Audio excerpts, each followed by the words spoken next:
जो आज हमें डिस्कस करना है बॉयड-ज़ेविट लॉ एंड इट्स एप्लीकेशंस। तो जैसा हम लोग जानते हैं बेटा, कोई भी करंट कैरिंग वायर है उसकी वजह से मैग्नेटिक फील्ड प्रोड्यूस होता है। तो मैग्नेटिक फील्ड का मैग्नीट्यूड कितना होगा यही बॉयड-ज़ेविट लॉ बताता है। तो देखिए, मान लीजिए ये करंट कैरिंग वायर है और इसमें करंट अपवर्ड डायरेक्शन में ऐसे, तो इसमें अगर छोटे छोटे डीएल एलिमेंट्स मान लें तो बॉयड-ज़ेविट लॉ ये कहता है कि एक छोटे से एलिमेंट से इस जगह पर मैग्नेटिक फील्ड कितना होगा, वो होगा dV is equals to mu not upon 4 pi I d l sine theta upon r square. जहाँ पर देखो dl ये छोटा सा एलिमेंट है और dl की डायरेक्शन वही लेंगे जो करंट की डायरेक्शन है। dl से जिस पॉइंट पर हमें मैग्नेटिक फील्ड निकालना है उसकी जो डिस्टेंस है वो r है, करंट आई फ्लो कर रही है। तो इस छोटे से एलिमेंट से इस पॉइंट पे मैग्नेटिक फील्ड का फॉर्मूला हमारा ये हुआ, ये कहलाता है बॉयड-ज़ेविट लॉ। आप देख रहे हो अगर कंडक्टर में करंट ज़्यादा होगी तो इस पॉइंट पे मैग्नेटिक फील्ड ज़्यादा होगा। अगर ये एंगल बड़ा हुआ 0 से 90 तक बढ़ते हुए चला जाए तो फिर मैग्नेटिक फील्ड ज़्यादा होगा। डिस्टेंस r ज़्यादा हुआ तो फिर मैग्नेटिक फील्ड कम होगा।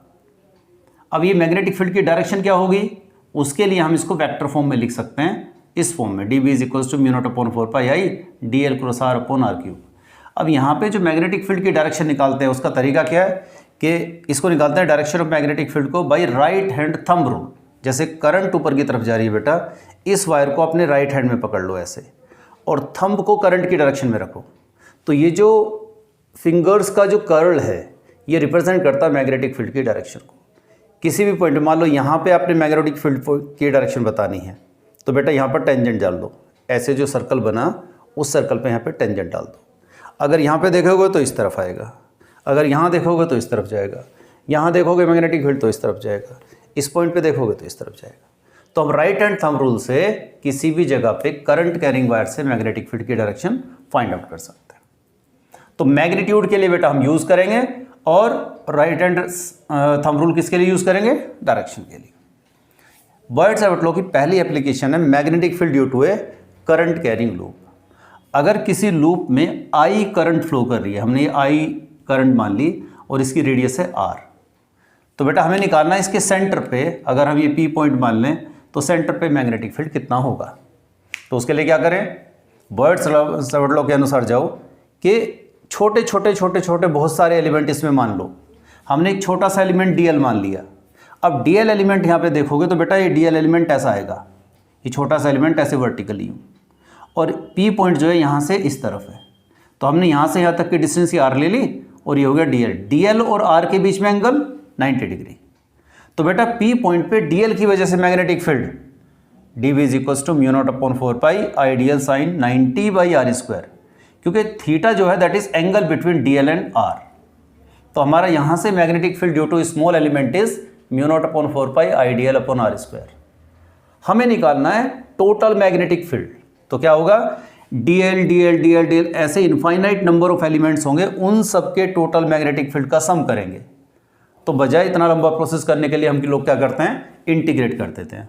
तो total magnetic field is integration of this, यहाँ पे mu not I 4 pi r square ये सारे कॉन्स्टेंट्स हैं, इंटीग्रल dl। इंटीग्रल dl का क्या मतलब है, इस dl की मैक्सिमम लेंथ कितनी हो सकती है बेटा, दिस इज 2 पाई आर, मतलब सर्कमफेरेंस ऑफ द रिंग। तो यहाँ से हमारा बेटा मैग्नेटिक फील्ड का फॉर्मूला है B is equals to mu not I upon 2r। अगर इसमें कई टर्न्स हों, नंबर ऑफ टर्न्स हों, तो हम कह सकते हैं उसको n से मल्टीप्लाई कर दो, म्यू नॉट n आई अपॉन 2r हो गया। अच्छा, सेंटर पे मैग्नेटिक फील्ड की डायरेक्शन देखनी हो किसी भी लूप की तो हम इस तरह से भी देख सकते हैं। देखो सेंटर पे मैग्नेटिक फील्ड जैसे नॉर्थ है ना, नॉर्थ से मैग्नेटिक फील्ड हमेशा बाहर निकलता है। अगर किसी लूप में करंट की डायरेक्शन एंटी क्लॉकवाइज है तो एंटी क्लॉकवाइज करंट की डायरेक्शन, तो मैग्नेटिक फील्ड नॉर्थ की तरह से होगा, मतलब मैग्नेटिक फील्ड इससे बाहर निकलेगा। और किसी में करंट की डायरेक्शन क्लॉकवाइज है तो उस लूप में मैग्नेटिक फील्ड अंदर की तरफ जाएगा।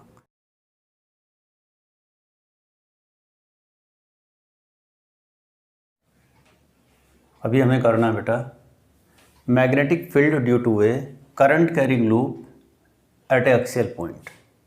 जैसे ये लूप है, यहाँ पर तो 2 डायमेंशनल प्लेन पे बन रहा है, लेकिन हमारी लूप ये एक्चुअल में ऐसे रखी हुई है, ऐसे मान लो यूँ लूप रखी हुई है और पॉइंट है यहाँ पर। तो लूप ऐसे है बेटा और पॉइंट है इस तरफ, ये P पॉइंट। तो P पॉइंट पे हमें मैग्नेटिक फील्ड फाइंड आउट करना है और लूप में करंट फ्लो कर रही है I। तो देखो जब लूप ऐसी होगी बेटा, ऐसे यूँ लूप होगी, तो इस पॉइंट पे अगर एक DL एलिमेंट लोगे तो DL एलिमेंट ऐसा आएगा, ऐसे। तो DL की वजह से इस P पॉइंट पे मैग्नेटिक फील्ड निकालो। तो DL की वजह से इस P पॉइंट पे मैग्नेटिक फील्ड बॉयड-ज़ाइवर्ट लॉ लगा दो। तो DB = μ0/4 IDL sin 90 क्यों लिया हमने? sin 90 भाई ये r² हुआ, r मतलब यहाँ से यहाँ तक की डिस्टेंस। sin 90 क्यों लिया बेटा? sin जो ये एंगल होता है, ये होता है DL और r के बीच का एंगल। तो आप देखोगे इस पॉइंट पे DL ऐसा है और नीचे की तरफ ऐसे गया हुआ ये r है, तो r और DL के बीच का एंगल यहाँ पे ये 90 आएगा, ऐसा। तो हमारा DB हो गया μ0/4 IDL sin 90/r²। सिमिलरली अगर इसके जस्ट अपोजिट हम एक एलिमेंट मान लें तो बेटा इसकी वजह से भी इस पॉइंट पे मैग्नेटिक फील्ड सेम ही आएगा, क्योंकि डिस्टेंस सेम है, सेम एलिमेंट है, सेम करंट फ्लो कर रही है। तो लेकिन उसको हमने DB' मान लिया। आप देखोगे कि जब इस पॉइंट पे मैग्नेटिक फील्ड निकालोगे बेटा, करंट कैरिंग एलिमेंट ऐसा है, तो हम इसको ऐसे देखो, इसमें करंट ऐसे आ रही है, बाहर की तरफ आ रही है, बाहर की तरफ मतलब ऐसे, तो मैं इसको ऐसे पकड़ूंगा। तो P पॉइंट पे जब मैग्नेटिक फील्ड देखोगे तो ऐसा आएगा बेटा, ऐसा। तो यहाँ से मैग्नेटिक फील्ड ऐसे ऊपर की तरफ जाएगा। तो देखो ये मैग्नेटिक फील्ड की डायरेक्शन होगी। ओके, तो मैग्नेटिक फील्ड गया बेटा इस तरफ, इसके दो कंपोनेंट कर दो, DB cos थीटा और इस तरफ DB sin थीटा।